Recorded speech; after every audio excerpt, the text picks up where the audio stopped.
시청자 여러분 안녕하십니까? CBSN 종합뉴스 진행의 문석진입니다. 이 프로그램은 뉴욕 한국일보, 뉴욕 중앙일보, 기동뉴스 협찬입니다.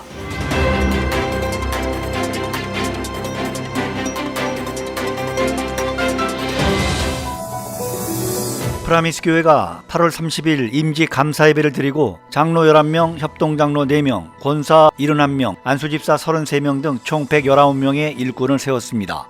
프라미스 교회는 지난 2월 직분자 투표를 위한 임시 공동의회를 개최해 임직자들을 확정했고 이후 임직자들은 정기 교육과정을 거쳐 이날 임직을 받았습니다. 허연행 담임 목사는 코로나19로 인해 임직식 연기 방안에 대해 수차례 논의를 거쳤다며 건물을 세우는 일정은 조절이 가능하지만 사람을 세우는 것은 건물을 짓는 것보다 더 소중한 일이기 때문에 예정된 일정에 맞춰 예배를 드리기로 했다고 말했습니다.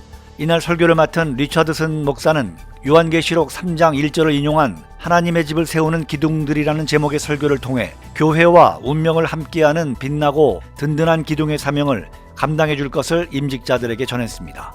AG 한국총회 동북부 지방회가 주관한 이날 안수식에서 AG 한국총회장 김명옥 목사와 퀸즈 장로교회 담임 김성국 목사가 축사를 전했고 전 AG 한국총회 총회장 이광희 목사는 격려사를 전했습니다. 강초롱 신임 장로는 답사를 통해 프라미스 5가지 DNA를 명심해 하나님의 영광, 교회의 유익, 성도의 축복을 위해 최선을 다해 달려가겠다고 사명의 포부를 밝혔습니다.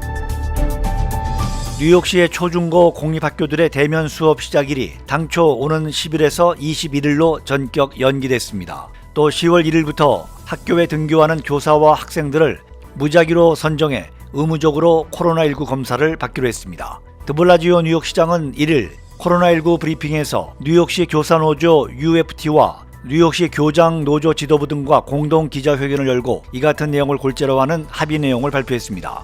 이번 합의에 따라 이르면 16일부터 원격 수업부터 시작하고 대면 수업은 21일부터 열기로 계획을 수정했습니다. 계약 연기 결정은 대면 수업을 재개하기에는 코로나19 대비가 충분하지 않다는 교사들의 집단 반발에 못 이겨 내려진 것으로 보입니다.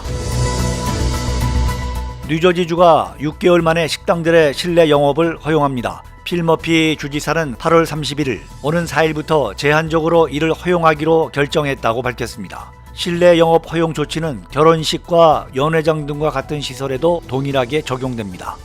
머피 주지사에 따르면 실내 식사 고객은 식당 매장의 법정 수용인원 25% 이하만 받아야 하고 각 테이블당 거리가 최소 6피트 이상 떨어져야 하는 등 방역 수칙을 철저하게 지켜야 합니다. 단체 고객의 경우 가족을 제외하고는 그룹당 최대 8명까지만 허용됩니다. 또 뷔페나 샐러드바 등 고객이 직접 음식을 담아서 가져오는 행위는 금지됩니다. 아울러 고객은 음식이 나오기 전까지는 마스크를 계속 착용해야 하고 반드시 의자에 앉은 상태에서만 음식을 주문할 수 있습니다. 한편 빌 드블라지오 뉴욕시장은 코로나19 백신이 개발되기 전까지는 식당 실내 영업이 허용되지 않을 것이라는 입장을 다시 한번 피력했습니다. 빌 드블라지오 시장은 지난 31일 우리는 내년 봄에 백신이 나오기를 기도하고 기대하고 있다면서 뉴욕시 식당 실내 영업 재개 여부는 코로나19 백신 개발에 달려있다고 밝혔습니다. 코로나19 사태의 장기화로 재정적 어려움에 고통받고 있는 캘리포니아주 주택 임차인은 내년 1월 말까지 강제 퇴거를 피할 수 있게 됐습니다. 하지만 이를 위해 임차인은 9월부터 내년 1월 사이에 렌트비 총액의 최소 25%는 해결해야 하는 조건을 지켜야 합니다. 개빈 뉴섬 가주지사는 지난달 31일 자정 직전 의회를 통과한 관련 법안에 서명했습니다. 이 법은 서명 즉시 효력이 발생합니다. AB 3088 법안은 코로나19 팬데믹 때문에 수입을 잃어 렌트비를 못 내는 임차인에 대해 8월 말로 끝난 렌트비 납부 유예 시한을 내년 1월 말까지 5개월 더 연장하는 내용을 담고 있습니다. 법이 허용하는 납부 유예 기간이 지나면 임차인은 매달 렌트비를 납부해야 합니다.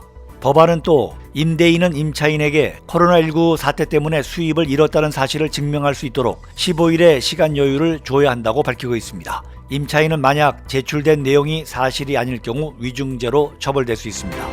CBSN 종합뉴스 지금까지 진행의 문석진입니다. 시청해주신 여러분 대단히 감사합니다.